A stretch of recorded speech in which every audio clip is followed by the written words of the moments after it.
historically, we meet every Friday at 12 or 12:30 to talk with faculty about the innovative and sometimes technologically related approaches that they're taking in the classroom to help students with their learning and help us all be clearer and more inspirational in the lectures that we give and in the conversations that we hope to facilitate. Sasha Abramsky is our guest this afternoon, and I will give him a fuller introduction in just a moment. But first, so that he has a sense of his audience, why don't we go around the room and each introduce ourselves, and we could just say something about the sort of classes we teach, have taught, or would like to teach. And Kirk will, as we often do, we'll start with you. Okay, I'm Kirk Alexander, Program Manager for Smart Site and Acting Director of ATS in IET. There's lots of classes I'd like to teach, but I don't have to teach much right now. And because we have a minute, I saw your Davis Schools Foundation button when you came in. You've been very active in that. Do you want to just give a 20-second plug? Oh, well, like I say, we're on the last throes. I'm part of the foundation board in the City of Davis to raise funds for, plugging up the budget gap that the governor keeps trying to throw at all the schools all over the state. Right. And fortunately, we have a foundation in Davis that's making an effort to do that. I think last night we reached our goal of $1.4 million, which should do a really darn good job of allowing the district to rescind pink slips next week when they actually do that. So, yeah. As someone with a couple children in the school district, I'm grateful for all that work. For Geneva, who starts 7th grade next year, it might mean that she'll have 7 periods instead of 6 during her day of learning, and that's certainly very important to us. All right, great. Thanks, Kirk. Hi. Hi, I'm Mike Winter. I'm a selector for French, German, philosophy, anthropology, and a couple of other subjects at Shields Library. I occasionally teach a class in sociological theory. I'd like to teach a course on the history of books and printing, and I'm absolutely astounded that nobody does that here. So I'm thinking about doing that myself. Sometimes I touch on that just a little bit in the Writing Across Media class that I teach for Technocultural Studies, where we talk about how the medium of the written word has changed over the centuries. My students are mostly interested in this century, which is just, a decade old. But I've introduced some of the material in classes also, and usually, often, not always, often the response is, yeah, but what about digital? Right. So, but there's an awful lot of history, behind that. So. Yeah. Well, we should talk sometime about you coming to talk to my students. Sure. Great. Thank you. Hi. I'm Rebecca Ambrose from the School of Education. I do mathematics education. Great. Thanks for coming, Rebecca. I'm Bella Merlin. I teach acting in the Theatre and Dance Department. Yeah. Bob Summer, retired in psychology, but I still teach abnormal psych, environmental psych, and research methods. Are you sure that's retired? That sounds like a very busy retirement. Yes. Hi. My name is Antonella Abbasi. I work for French and Italian. I teach Italian language and culture, and I'd like to be able to teach again my classes once this dreadful budget thing is not being used to just cut us to pieces too. Right. Absolutely. Thank you. Hi, Michaela. Hi, I'm Michaela Hunsinger, and I teach a lot of interdisciplinary stuff like the seminar on college teaching, classes about how to succeed as an undergrad or a grad student, and right now I'm teaching a land art class. Excellent. And today we have Sasha Abramsky here. In my many conversations with him, I've always been impressed with the sort of productive and intellectual energy that he has brought to the university writing program. And when I speak of productivity, I mean not only in a theoretical sense in the way that conversations can be intellectually productive, but in the fact that despite the fact that he has a significant teaching load, as many of us do, he seems to write a substantive and well-supported with national book tours, books, every other year or so. Would you say that's about right? Depends on my mood, but yeah, sometimes once a year. If only a mood for any of us could help us churn out a book every year or every 2 years, that would be tremendous. Sasha Abramsky I've heard on the radio on a number of occasions before I had the opportunity to interview him on my own radio show. And I found it a delightful experience because you can ask him a question, and as has often been said about Bill Clinton, Sasha Abramsky can answer you with a paragraph instead of just a few sentences that are strung together. And I thought how wonderful to hear some of that in the classroom.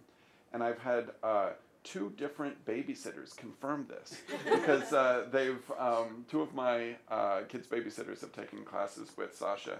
And inevitably, because I'm always doing FMFP research, inevitably when we hire a new babysitter a week or 2 into their tenure, I'll say, so, who have been some of your strongest professors at UC Davis?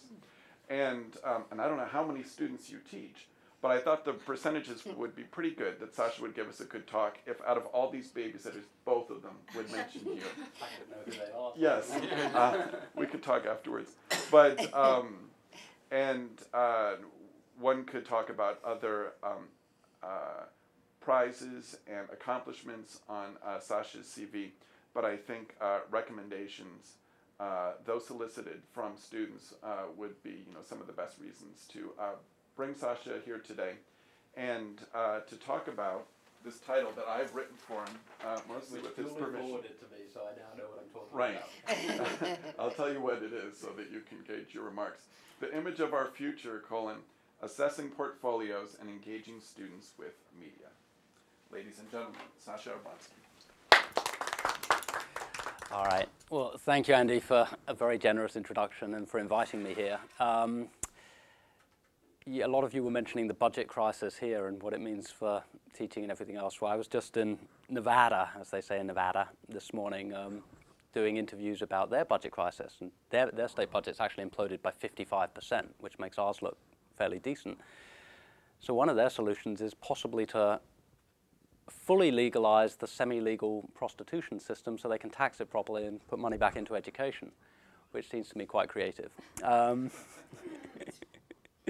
Anyways, what I thought I would do is talk for about 15 or 20 minutes about my techniques for bringing out the authorial voices of my students, including Andy's babysitters.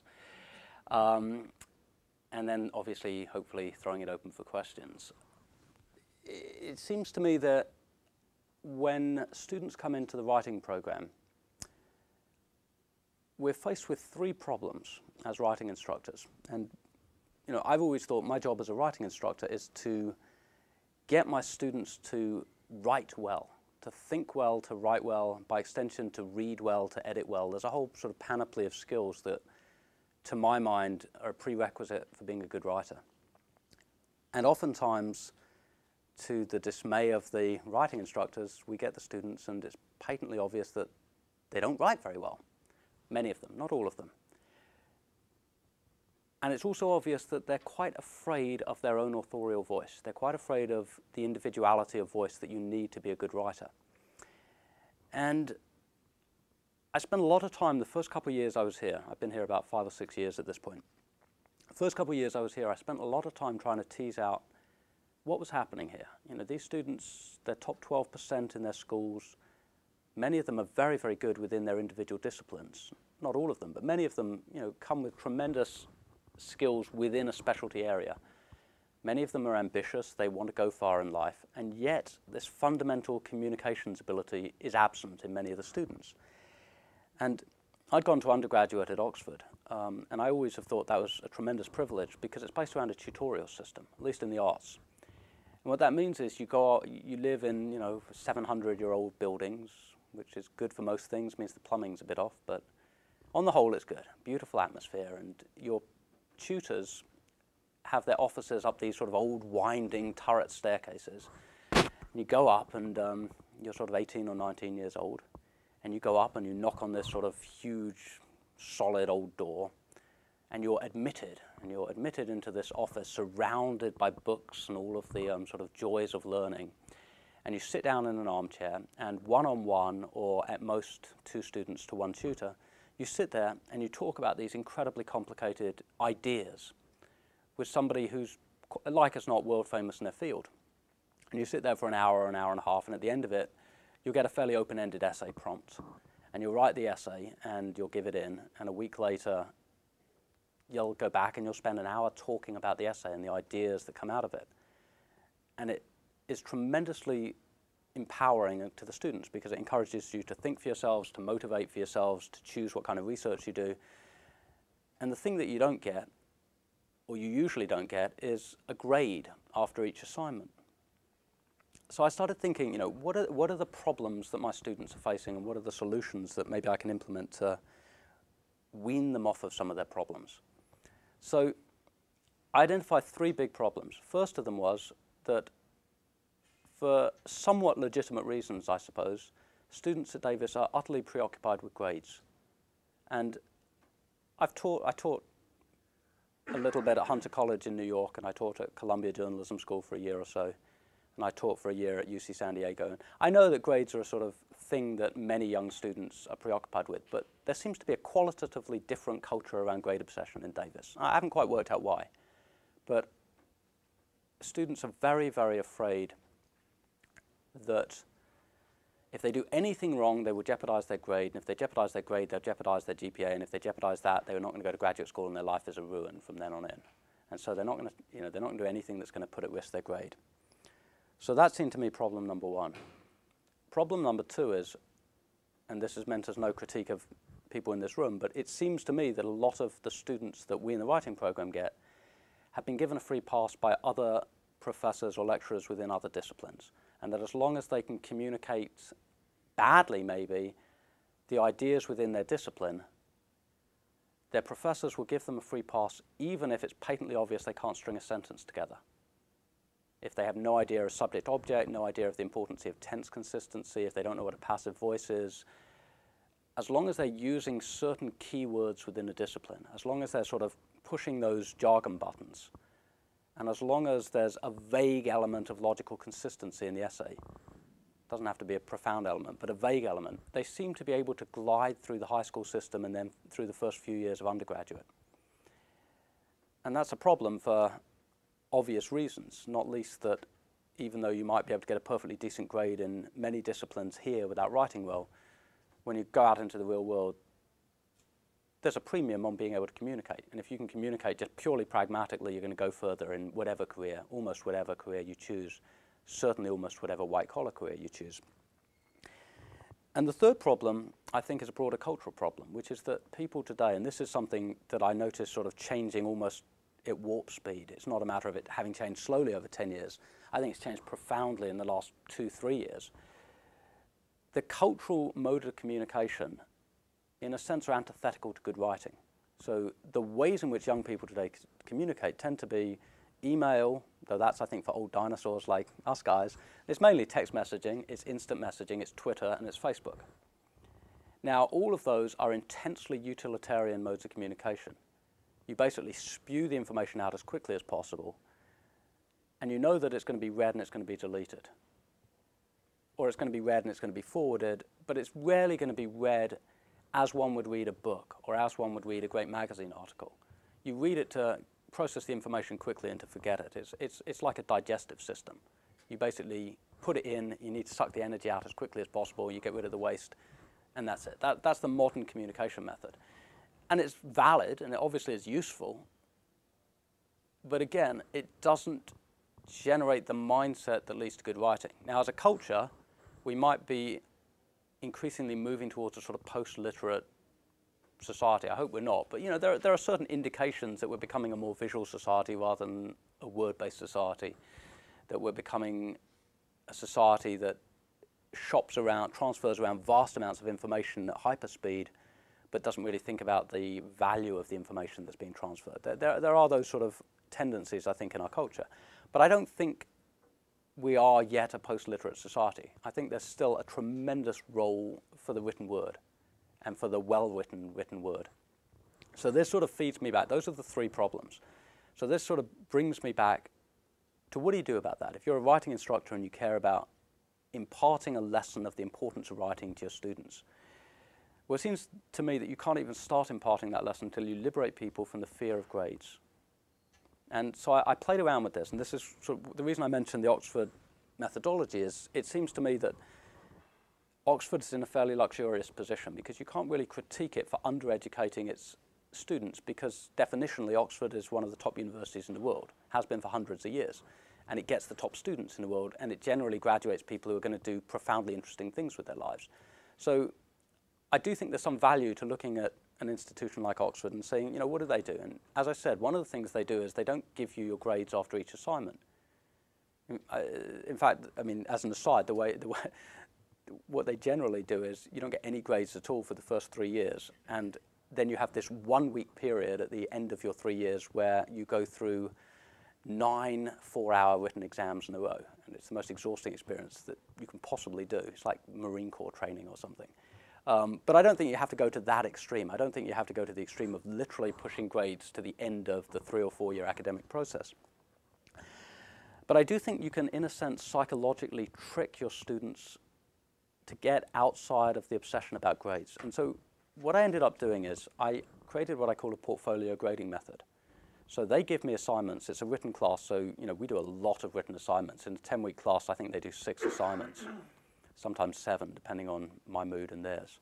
But they do a lot of writing for me. They probably do twice the word requirement in a class like mine. And it's a class of 25, so I can run it somewhat as a workshop. And I give them the writings that they've done. I edit them very, very carefully. I line edit them. And I, at the end of each essay, put a couple paragraphs of very detailed criticism. And I give them back to them each week, so they're continually getting this stream of feedback from myself. But what they don't get each week is a letter grade or a numeric score. And I explain to them this at the beginning of the class. I say, look, I am keeping track. You are being graded. And I actually have a grading system which is partly based on the raw quality of the work and partly based on a learning curve, how they're improving over the quarter. So I say, look, you are being graded, but I'm not telling you what I'm giving you each week. And at the end of the 10 weeks, you're going to give me back the portfolio, and it's going to be about 6,000 words of written material.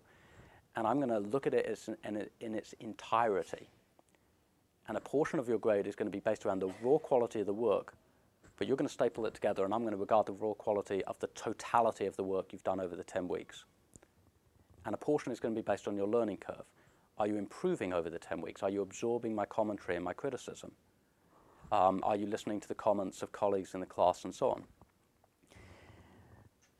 And I say to them, look, I'll explain to you.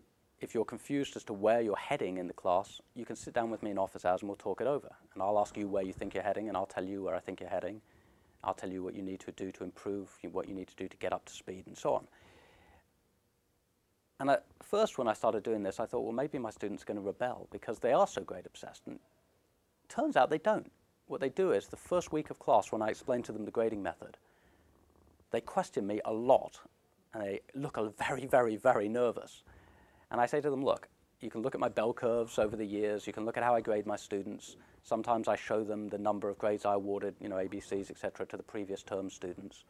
And I say, look, my grading is completely on par with everyone else's grading, but you're not going to be thinking about it on a weekly basis. So you're not going to be getting my comments back and going straight to the grade. I got a B, why did I get a B? Instead, you're going to be going to my paragraph of comments and thinking, oh, you know, here's what Abramsky's saying, here's what I've done wrong, and because there's a learning curve component, I better listen to it, and if I can't read his writing, I better ask him, and here's what I'm going to do to improve. And it creates this sort of virtuous feedback loop.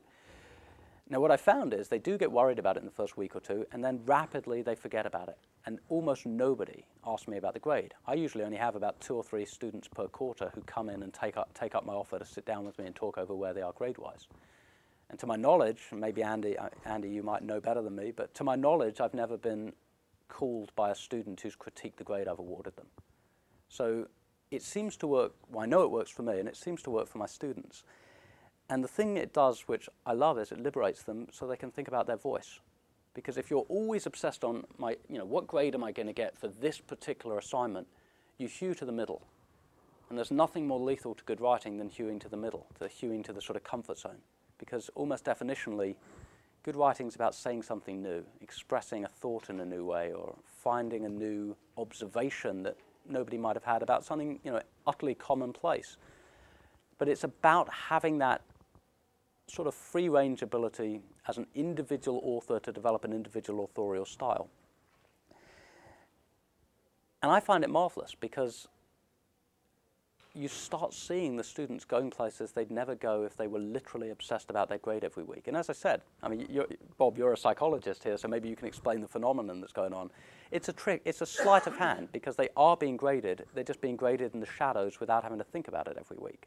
But somehow, not zooming in on the letter grade seems to free them up, so they write more creatively. So that's the way in which I sort of open up their authorial voice.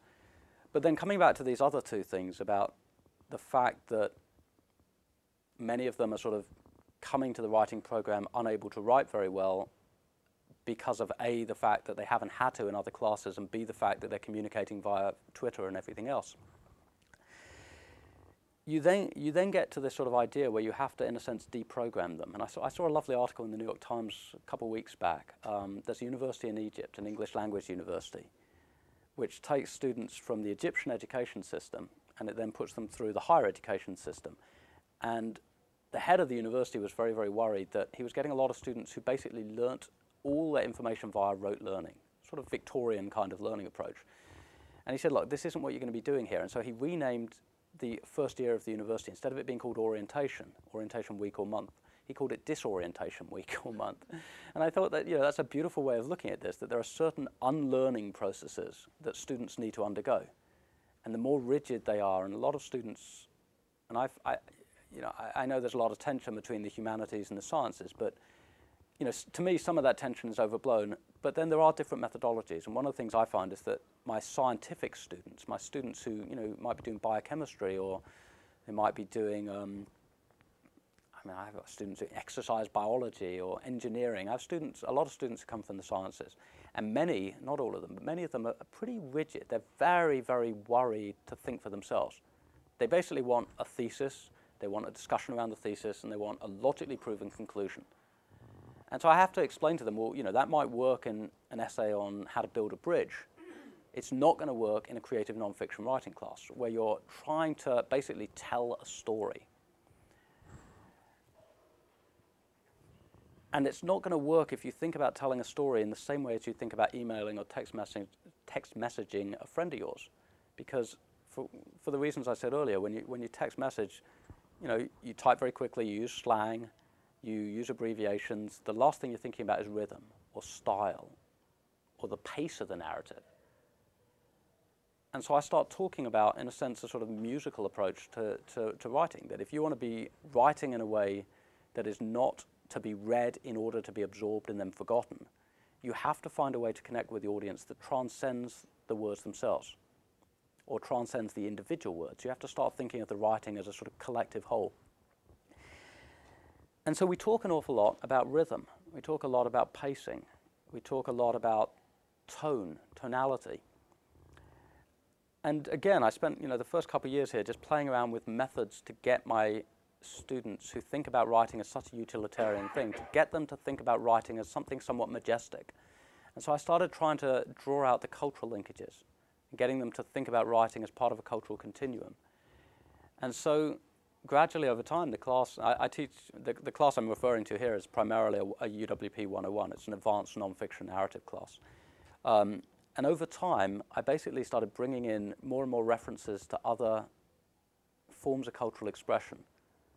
So in the class, we talk an awful lot about music for this very reason, that you have to have that sense of rhythm. You have to have the sense of major, minor, the ability to go from happy to sad. You have to be able to sort of vary the emotional tone of your writing. You have to have the ability to think, when music, you listen to a symphony, it reaches a crescendo. As a writer, how do you do that? You have to have this ability to think of, how do you slow a piece down? If the music is very, very fast and then suddenly it's very, very slow, the composer's telling you something. Well, as a writer, you have kind of the same obligations. And at first, they look a bit confused. And then my technique here is I actually play them a symphony. And I tell them about the symphony first. And I mean, it could be any symphony, but the one I've chosen, which I think works particularly well, is Dvorak's New World Symphony. And the reason it works well is Dvorak was very consciously telling a story when he wrote it. And the story was, here's Dvorak from Central Europe, end of the 19th century, and he comes to America, and he's got this big sort of Czechoslovak beard, and he looks very old world. And he sits on the pier, I think in Brooklyn it was, and he watches the ships coming into Ellis Island, and he watches the immigrants being disgorged off the ships to Ellis Island, and then he watches the other ships coming from Ellis Island to Manhattan and dropping the new immigrants off. And he writes this story, and it's a beautiful story put to music, basically, about the immigration experience, and you know, all the hopes and fears and dreams, and you can hear the hopes and fears and dreams expressed in the music. And you can hear the anxiety and then the calm, and it's just got so many different emotions playing around at once. And I have them write to the music. So I tell them the story, they're listening to the music, and then for the second and third movements, they're writing about it. And I say, you can, you know, any way you like, you just have to tell me a story about immigration as you're listening to the music unfold.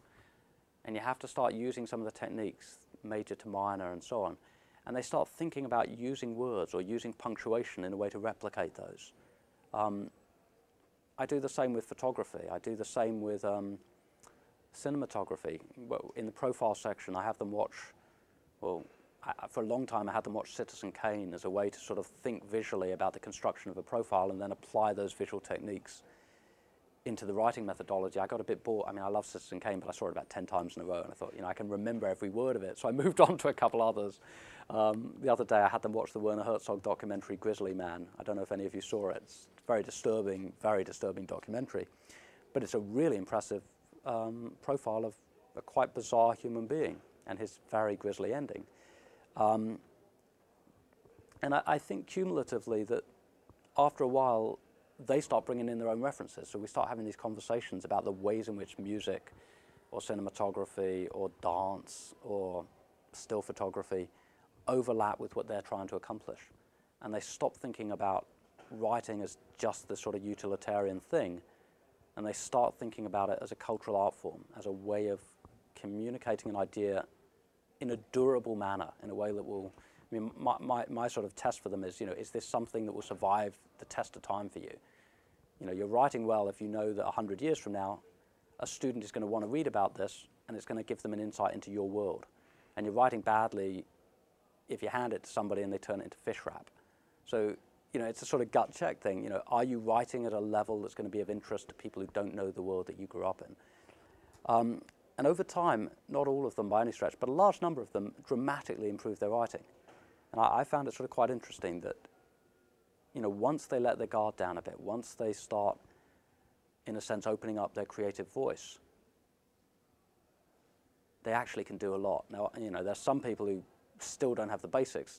You know, I don't view that as my responsibility to teach them how to use a period or how to use a comma, so I send them to the Learning Center. But if they're at the level where they have the basics but they don't know what to do with it, then I find that within 10 weeks, usually their writing is just improved by, I mean, I hate to put it in a grade term because that's what I don't like doing, but I would say that there's usually about a 2-grade improvement from the beginning to the end in 10 weeks. And to me, that's, you know, some measure of success. A broader measure of success is that they actually remember the class, and it changes the way they read and it changes the way they write. And they say nice things to Andy when they babysit for him. So on that note, I've talked for, I don't know how long, too long. I'll stop, and if you have questions, I'd be happy to try and answer them. Yeah. So I've thought about this problem a little bit too, and I'm kind of wondering whether there's another opportunity, which is a kind of re-engagement of the short form, since that's the way they think. And so I think about haiku or short, very visual, poetic lines, and whether they could be forced also to try to tell a story, but, you know, do more than abbreviate things in those messages, or whether that just doesn't work. No, I think that's, I mean, I think you're absolutely right, that given the fact that people do communicate in these short sort of vignettes at the moment, that it's important to be able to say, to pack a punch with those vignettes. No, I mean, there's a million examples of, you know, punch things like that are a lot less than 140 characters, so. Well, I mean, you know, if you're thinking of sort of the ultimate Twitterer, it would be someone like Winston Churchill, who could, you know, say a masterful, absolutely masterful put down or masterful sort of cultural observation in one sentence. So there's not, I mean, I don't think there's anything new about Twitter. I think Twitter tends to sort of dumb it down a bit, but I don't think it has to. But I'll tell you, I mean, when you ask the question, you know, what classes would you like to teach?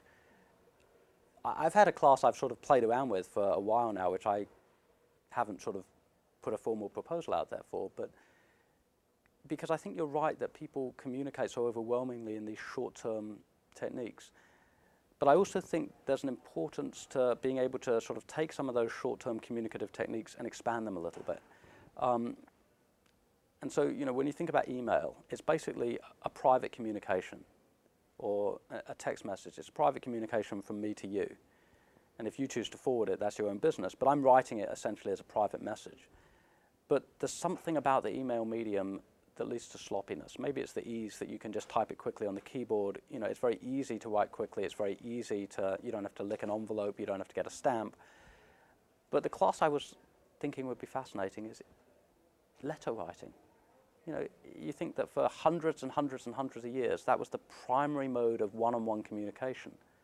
And then the telephone dilutes that a bit, but it's still, you know, I mean, I remember when I was a kid, I would send airmail letters to my grandparents.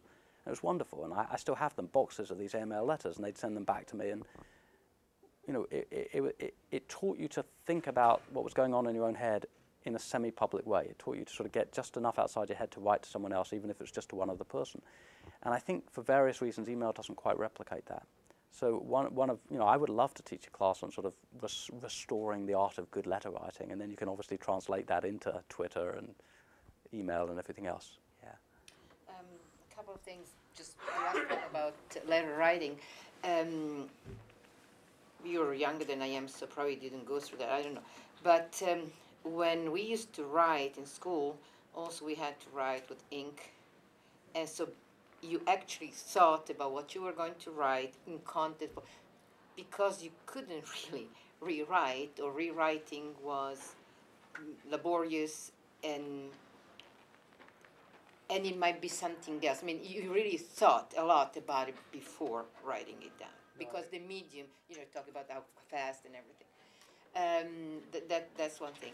Another thing was that a lot of the things you said resonate to me because I teach foreign language. So all this idea of rhythm and pitch and tone, they all come together. And also the idea of the student not being afraid of their own voice. In that case, it's both a voice in writing and a voice in speaking. So they go through that process. And I noticed that two things I've done. Either like you do, waiting to giving the grade at the very end, or exactly the opposite. Having so many little grades. No. That much. Yeah. Yes, exactly. I've done both. And one seems to have a better effect than the other. And coupled with self-grading, for instance, that seems to work. But another thing that I noticed, and I don't know how long you've been teaching here. I've been teaching here since 1988.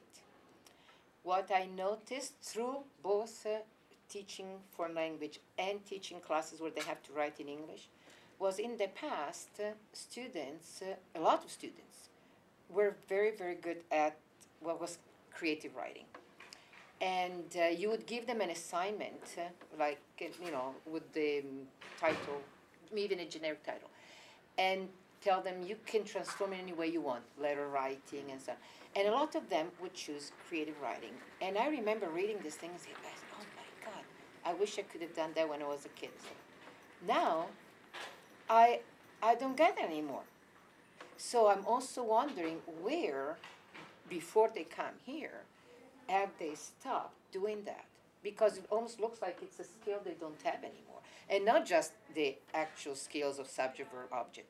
Actually, that love for writing. It used to be that. I found it so many times in my classes. And now maybe 1, 2 out of 25. No, I mean, there are a lot of points that you raised there. The first is I'm either much older than I look, or England is much more technologically backwards than it seems, but I did still write everything by hand when I was going to school. And actually, when I did my college exams, you know, that was everything by hand as well. And I actually think it's very, very valuable to write at least some of your work by hand for that very reason, that you do think more carefully. And even if your writing is messy, and my writing's appalling, but, you know, even if your writing's messy, I think, you know, it's worth making that effort to write by hand periodically. And I still do that every so often. I'll write by hand just as an intellectual exercise, because I think there's a, you know, qualitatively different experience if you write by hand than if you are on a word processor. and for a couple of reasons. One, that it takes longer, and so you have to think more, and it's harder to erase, and so you think more before you start. But the other reason is, one of the things that you find if you're using Word, let's say, Word has its own correction system that is quite often wrong. I mean, frequently I'll look at Word and I'm like, well, actually, for whatever reason, the program is getting the grammar wrong, or the program's, it makes enough mistakes that if you start relying exclusively on Word as a corrector, you actually can end up with a fairly shoddy document. Which is why, despite all the technological abilities, every publishing house still has a proofreader and a copy editor. You can't rely on technology to do that, and the students do. And I think that's a real problem, because the students will basically, if it's not being underlined in red or in green by Word, they'll think it's perfect, and it's not. So the second thing about the micrograding versus just the shadow grading, I think you're right that to a degree they work the same way. The only real difference from my perspective is micrograding, to the degree you're talking about, is a ton more work. And I think they actually are fairly equivalent in terms of what they do for the students. And given they're equivalent, I'm not sure why to put that extra burden on the teacher. It makes creating a matrix so bloody hard if you're doing it down to 1 or 2%. I just give so many assignments. We do so much cooperation. I mean, it works for me, but I understand what you're saying. But the broader point you were making about, why aren't they coming in with that creative sort of spark? I mean, this is where I get very depressed with the schooling system. I think there are certain good things that come with an emphasis on testing, and I think you need some, some testing. But I think the way it's become a sort of be-all and end-all in schools, it means, I have a kid in, second grade kid at the moment, and they've spent the last 2 weeks doing STAR testing. And, if you're spending that long doing sort of rote learning testing, you're spending that much less time doing the creative stuff. And the school systems at the moment, they're all shedding, everything quote unquote, non-core. They're shedding arts, they're shedding history, they're shedding, music. So you'll be left with a whole bunch of students who are pretty good at memorizing basic English and basic maths, and really bad at creative thinking, really bad at critical thinking. And I think we're seeing the sort of shock troops of that. The students in the last 3, 4, 5 years, they're the first generation of students that have come up through that new education system, and it's not working. There's got to be a happy medium. I mean, I'm pretty old school when it comes to things like spelling. I don't believe in creative spelling methods. I think you have to learn how to spell. I think you have to learn your multiplication tables. I do understand the need for certain elements of test-based learning, but I don't for the life of me understand how you can banish creative thinking from the classroom, and I think that's where we're heading at the moment. So we pick up the pieces with 21-year-olds or 20-year-olds, and some of them are going to get it. Some of them will unlearn enough to learn how to think creatively, and a lot of them won't. And they'll be the sort of, this becomes a political tirade, I guess, but they'll become the obedient bureaucrats for the mid-21st century. We need to disorient them.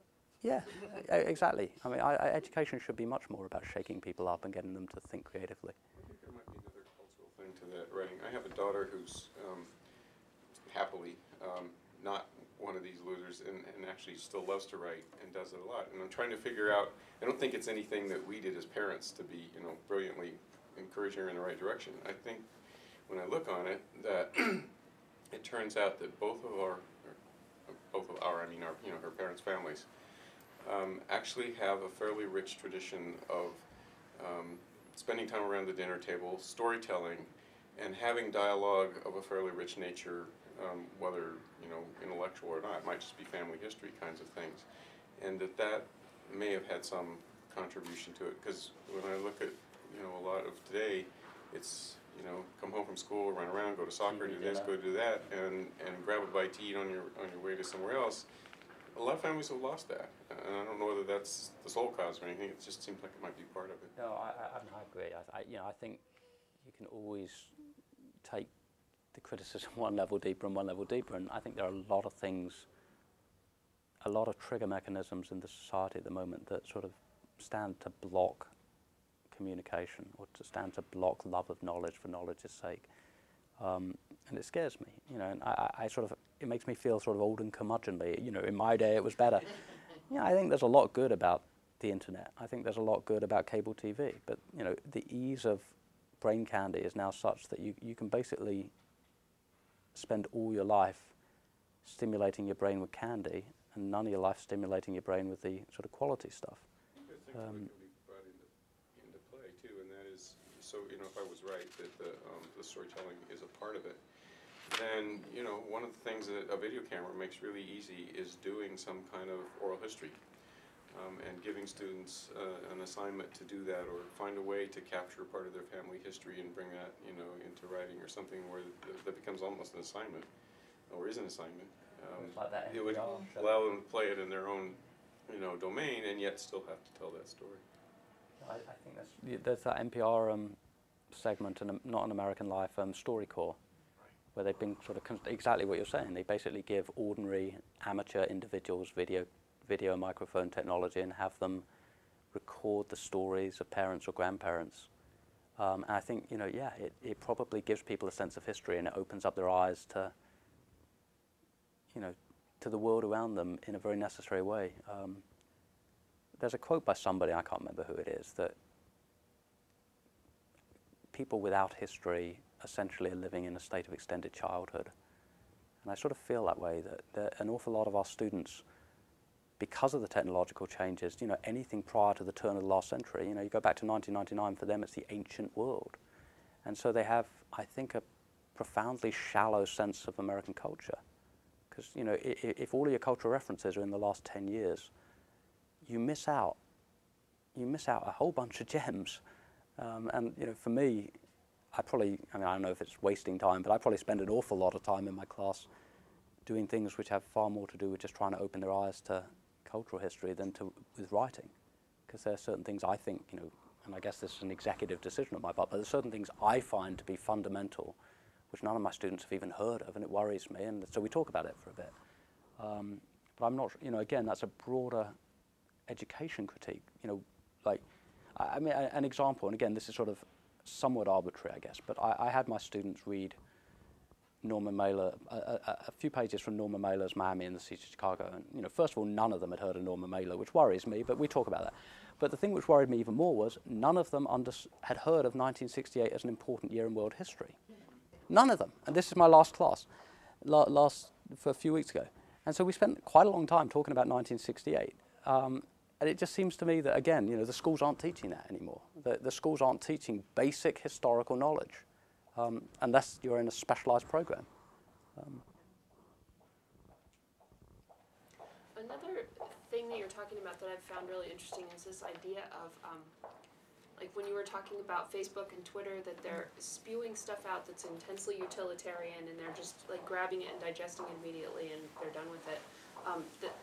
That consumptive side. So there's the production, which is utilitarian and sloppy, and then the consumption, which is also utilitarian and sloppy. And like Kirk, for instance, when you're talking about haikus, I'm imagining that students often don't are ill-equipped to appreciate a haiku because they're so used to just trying to grab whatever information is most readily accessible in the words. And it's also reminding me of why people might be less able to do your creative assignments, because they maybe are getting fewer opportunities than we did to enjoy the consumptive side of creativity. I don't know. No, I think that's true, and that there's a premium on speed, and that when you're working fast, you're not thinking fast necessarily, and not thinking deeply. The examples we've been talking about that touch on that as well, that if you're asking your students to listen to a symphony, there's no way to speed through that or to like skim that. I'll just skim the symphony and get something down really quick. But it forces you to kind of realign your biorhythms with that of someone who lived 100 years ago. I should add into that, I forgot to mention, when I make them listen to the first movement with their eyes closed, so there is no way they can go on the computer. They're just listening. Right. So time slows down for them for those 8 minutes or however long it is. And letter writing is connected to that as well, right? You have to, if you're talking about actually writing a letter, then that slows you down. We have had someone sitting in your chair here at FMFB talk about a freshman seminar that she's taught on letter writing. And she is, the instructor, whose name I forget, she brings in stationery and envelopes and talks to them about their grandparents and how treasured a letter would be from them. and this sort of thing. Because this is I didn't know there was someone teaching it. I actually should talk to her. But what I had thought was I would have my students mail me their assignments, literally in an envelope. Because I think you get, you give them the immersion experience, you might get something. You could single-handedly save the post office. I don't have enough students, and you don't have enough babysitters. I have a couple of thoughts. One is there is some research in education about formative versus summative assessment. And so what you were talking about in reserving the grade till the end of the quarter, we would call it formative assessment, and there's data to support the idea that students are much more likely to pay attention to the substantive feedback they receive without a grade rather than with a grade. So I think that it's a great idea. It's also challenging for us to give all that feedback. I'm teaching an undergraduate course right now and getting a little overwhelmed with the need to give that substantive feedback about the content of what they write. And that's where I wanted to go next, which is, this is an introduction to schools course, so it's very interesting to hear the critique of schools, and that's what we do in the class. They're very good at writing about their own personal experiences. I had them start the quarter with personal narrative. Those, for the most part, were great and very interesting. But when I ask them to do something more analytical, where they have to build some kind of an argument that draws on what others have written, I'm not seeing very good work in that area. So I'm wondering how to get more substance in their ability to create an argument that draws on sources other than their own opinions and experience. I mean, I didn't go through the American school system. I grew up in England, so I'm not sure how people are sort of taught the art of constructing an argument here. But I know in England, it was essay-based. In England from the age of 14 on, I think. I mean, certainly you take your GCSEs at 16 and your A-levels at 18, and those are essay-based exams. So from a very young age, you're learning how to construct a detailed essay. And I don't know, if they're not learning that in schools, if all of the testing is sort of bubble-based, A, B, C, D things, I'm not sure how you develop that argument, because you can only do it by practice and by practice and then by critique and then by absorbing the critique and doing it again. You can't do it in the abstract.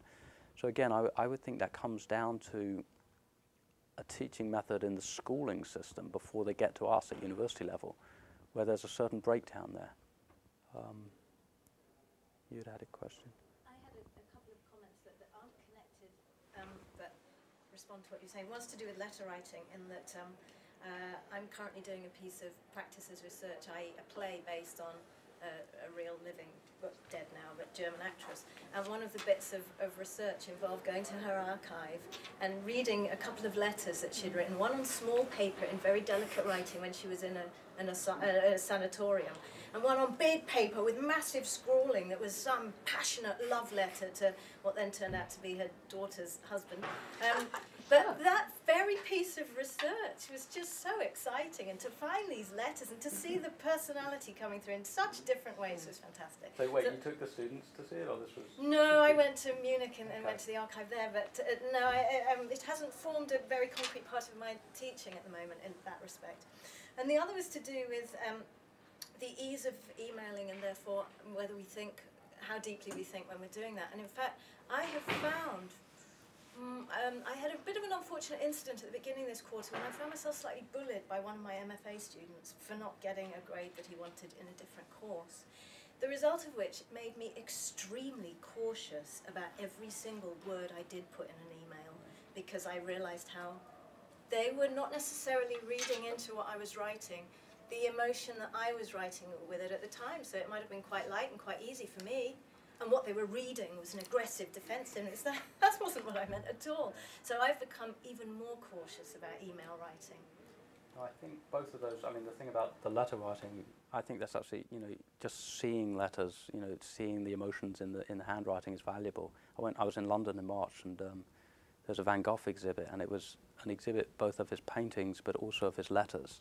And so you had it was a couple hundred letters on display, and you had that exact thing you're talking about. You saw the madness when he was during manic stages, and you saw the depression, and then you saw the happiness. And, you could see it all in the writing in these crumpled old 120-year-old pages.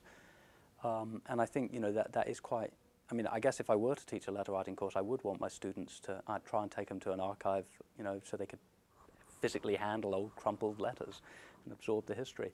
The email thing, I mean, I'm a journalist, and I'm always sort of, you know, I do most of my editing with my editors via email, and I hate it. I mean, you know, I think it is so open for emotional miscommunication because it's such a cold, you know, it's useful for functional information. You know, if an editor says, I want you to, you know, do a paragraph explaining better the budget crisis, that's fine. But if an editor sort of is just giving a general overview of, you know, the writing quality, it's so easy to take offense where no offense was meant. And I'm with you on that. You know, I think it sort of leads to misinterpretation, and if it doesn't, it leads to overcaution for, you know, for fear of misinterpretation. When you were asking before about you don't know when students are taught how to, you know, create essays, different kind of essays, grammaticals. I remember here in California, at least, up to a few years ago, if your children were in the GATE program, the Gifted and Talented, that was done starting in elementary school and in junior high, depending on how, you know, they teach. And then continue. But if you're not into GATE program, I don't think it's taught anymore. Already the idea there is a GATE program. My daughter's in GATE, and, you know, I think she gets a great, you know, for all the fact that I gripe about the education system, I actually think she's got a terrific teacher and they do very creative because she's in GATE. But I don't think you can assume that, I mean, even though we're sort of top 12% university, I don't think you can remotely assume that all of our students have been through the GATE programs. And even, you know, within the GATE, I think it's hit and miss, school by school, district by district, depending on the resources allocated.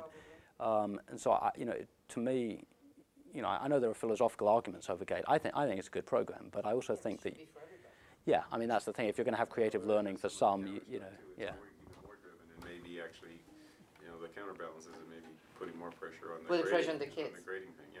Yeah, but in terms of what they teach, what they think that the students can't handle, quote unquote, which is. I think that, you know, the other thing about GATE is, you know, precisely because you can score into it so young, it's disproportionately the upper middle classes who are motivated to have the resources, and those students, if they stay at the very top level throughout the school system, they're going to the Ivy Leagues, they're going to Stanford, they're going to the expensive top tier private schools, which means we're getting the people just below that, or we're getting the people who are just as smart but aren't as well resourced. They're, you know, first generation to go to college, that sort of thing. And so I think, you know, you can make a pretty good assumption that the best of the GATE students are not coming into the UC system on the whole. I mean, there might be a few exceptions, but I think we're probably getting a disproportionate number who just miss GATE. That's my, you know, unsubstantiated theory, but I would guess. I had one other thought on, you know, how to trigger a sort of more creative approach to language, which I've never done in class, but I wonder if you made the students sit down and do crosswords, because crosswords teach you to sort of think about connections, and they teach you to think about sort of alternative words and alternative ways of expression. And if you're not reading newspapers, which none of them are reading anymore, chances are you're not doing crosswords. So I wonder if that's sort of in the same way as letter writing is an art worth preserving, I wonder if crosswords are an art worth preserving for writers.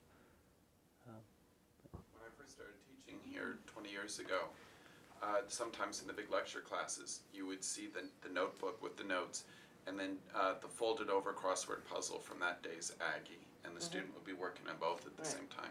Now it's much more likely that you'll see an iPhone or a BlackBerry on that second knee, and an occasional text being sent, rather than someone working on a crossword puzzle. Also, the Sudokus have, you know, have supplanted crosswords. Yeah, you're right. So it's a kind of logic puzzle, which is analogous to many of the tests that they're very comfortable with because of how much time they've been spending with No Child Left Behind.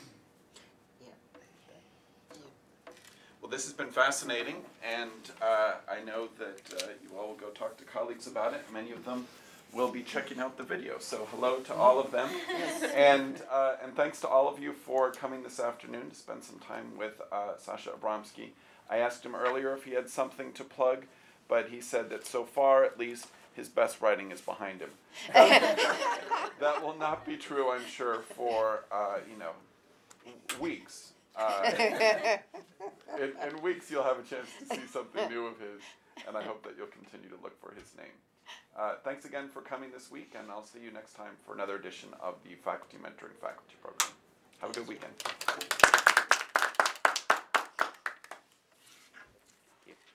so much. That was just what I wanted. Yeah. I finally